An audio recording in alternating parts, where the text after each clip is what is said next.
Bonjour Gilles Delforge. Bonjour. Vous êtes le directeur de la SAU, c'est la Société d'aménagement urbain. Dialogue compétitif attribué dans le cadre du dossier de la friche Josaphat. Ça veut dire que vous avez choisi une entreprise qui va pouvoir construire des premiers logements sur la friche. L'attribution de ce dialogue compétitif, c'est un premier pas vers les constructions. Elles vont se concrétiser ? Alors, ça n'est pas un premier pas. Je dirais que le premier pas, il a été lancé il y a près de 5 ans, quand on a lancé ce dialogue compétitif à la demande du gouvernement.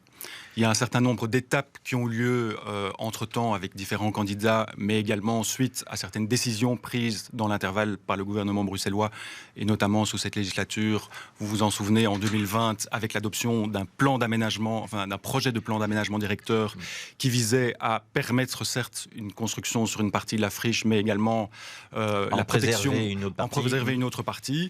Sur cette base-là, nous avons fait évoluer le projet. On a souhaité évidemment rentrer dans cette dynamique du gouvernement. Un certain nombre d'étapes intermédiaires se sont déroulées ces dernières années, ces derniers mois, et effectivement maintenant on est au bout du processus. Oui, le processus, donc ça consiste à choisir un promoteur qui va construire des logements. On parle précisément de 509 logements dans le projet tel qu'il a été délibéré hier et tel qu'il est attribué. Pour qu'on comprenne bien, c'est sur base quand même d'une décision du gouvernement qui date de 2016. C'est la suite de cette décision-là. C'est la décision de départ, effectivement. Après ça, dans l'intervalle, comme je l'ai indiqué, le gouvernement nous a demandé parfois de réadapter un petit peu les choses. Ouais, réadapter, ça veut dire qu'on avait 1800 logements dans le projet de départ. On est descendu à 1200 sur l'ensemble du périmètre. Alors là, effectivement, on parle de la planification. Donc c'est important de le savoir. Ce terrain a toujours été constructible. Le gouvernement a souhaité à un moment élaborer un plan d'aménagement directeur pour venir préciser les choses et notamment protéger une partie de cette zone qui aujourd'hui est entièrement constructible. Et donc c'est effectivement dans ce cadre-là qu'un certain nombre de balises ont été fixées par le gouvernement en termes de nombre de logements. Le dossier qui avait été approuvé par le gouvernement en août 2020 prévoyait effectivement 1200 logements par rapport à 1600 dans une première phase. Et donc, effectivement, le dernier document qui est passé entre les mains du gouvernement, mais qui n'est pas définitivement approuvé au jour d'aujourd'hui, c'est la création de 1200 logements. Est-ce que c'est pas un petit peu compliqué, justement, d'attribuer un marché alors qu'on sait qu'il y a un dialogue ou un débat politique qui est en train de se poursuivre et que la décision finale du gouvernement, elle n'est pas tombée parce qu'elle est bloquée depuis de nombreux mois?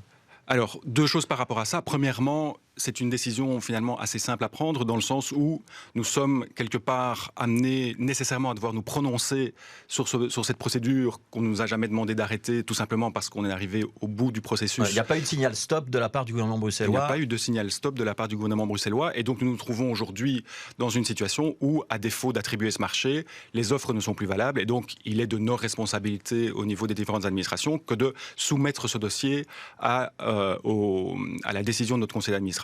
Ce qui n'empêche évidemment pas, après, le gouvernement de nous demander d'aller dans une autre direction. Ouais, mais si on arrête après, il faudra payer une indemnité aux promoteurs qui ont été choisis? Alors, je dirais que la question, elle est surtout que si on attribue trop tard, on court le risque, si le gouvernement souhaite néanmoins que nous continuions de devoir payer plus cher, parce qu'on a un nombre significatif de logements publics qui sont prévus sur le site, et les offres datent d'avant la crise en Ukraine, donc je ne vous fais pas un dessin. Elles sont plutôt avantageuses. Elles sont plutôt avantageuses. À partir du moment où nous serions amenés, enfin, où le candidat qui a été désigné n'obtiendrait pas les autorisations nécessaires, parce que c'est évidemment toujours une possibilité, il y a une indemnité extrêmement réduite qui devrait lui être payée, mais qui n'est pas du tout déterminante par rapport au fait qu'on continue ou non. Parce que là, on adjuge un marché, enfin, il n'est pas tout à fait adjugé parce qu'il y a 4 opérateurs qui doivent l'adjuger, donc il y a vous et la SRLB, ça c'est fait. Il y a le Fonds du logement qui n'a pas pris de décision hier, qui a reporté sa décision, et puis il y a Citydev qui doit encore se prononcer aujourd'hui. Donc il faut que les 4 adjugent le marché pour que le marché soit effectivement considéré comme attribué. Je voudrais qu'on soit très précis, Gilles Delforge. On parle de 500 logements. Ça veut dire c'est quoi? C'est la moitié de la friche Josaphat qui va disparaître? C'est moins de la moitié? Alors, on a cité beaucoup de chiffres. Si on s'en tient à l'espace qui est constitué d'une friche au jour d'aujourd'hui, on parle d'un peu plus de 10 hectares. Okay.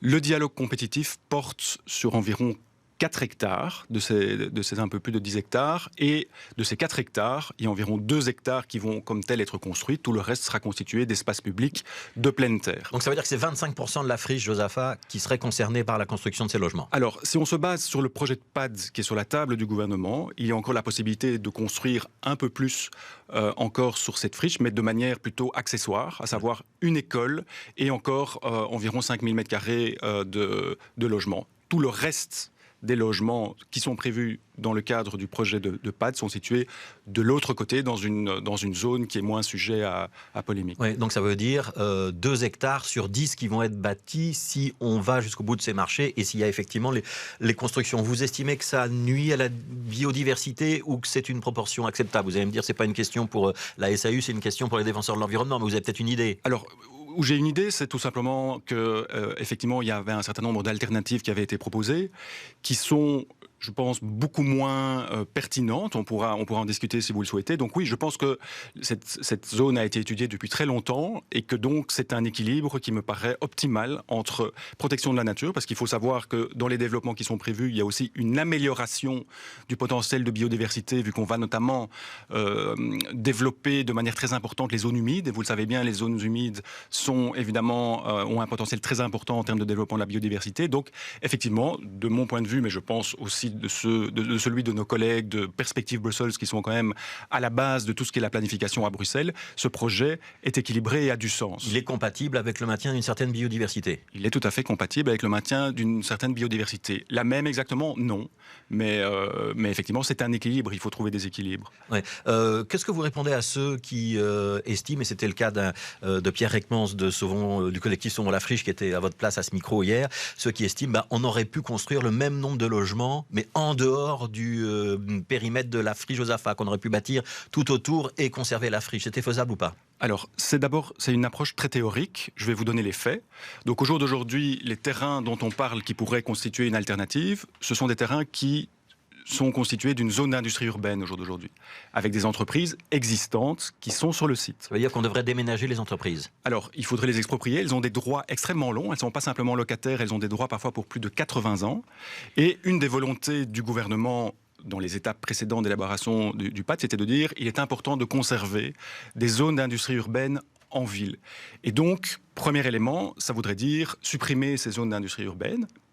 Et donc, de nouveau, ça met en danger l'équilibre des fonctions dans la ville, parce que tout le monde s'accorde à dire qu'il faut ce type de fonction. C'est une première chose.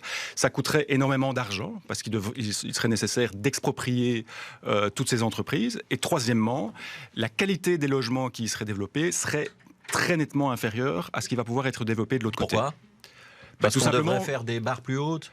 Parce qu'on devrait faire des barres plus hautes, parce que l'environnement immédiat de ces logements serait évidemment beaucoup moins favorable, et que par ailleurs, il poserait des problèmes également par rapport aux habitations riveraines qui se verraient imposer la construction de barres tout à fait gigantesques. Oui. Alors, on est dans l'attribution, en tout cas un processus d'attribution d'un marché. Il n'est pas encore tout à fait terminé, ce processus. Après, il faudra encore déposer des permis de bâtir. Il y aura un premier coup de pioche avant la fin de la législature sur cette friche Josaphat ou pas? Alors, avant la fin de la législature, certainement pas.